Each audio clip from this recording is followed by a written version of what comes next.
ఒక స్టోరీ వినేటప్పుడు ఎక్కడెక్కడి నుంచి వచ్చాయి వీళ్ళకి అనుభవాలు ఇప్పుడు నాకు ఉన్నాయండి. ఈ రోజు జరుగుతున్న ట్రెండ్ వేరు కదా.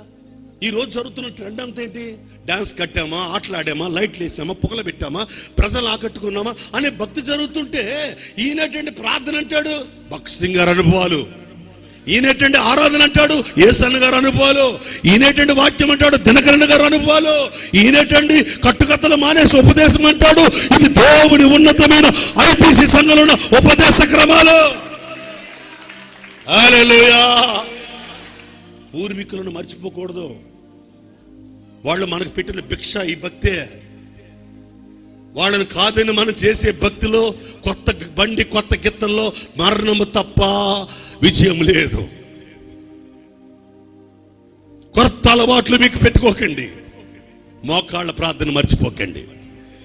కొత్త తలంపులు మీకు తెచ్చుకోకండి. విశ్వాసపు ఆచూకీలు మీరు విడిచిపెట్టకండి. అర్థమవుతుందండి?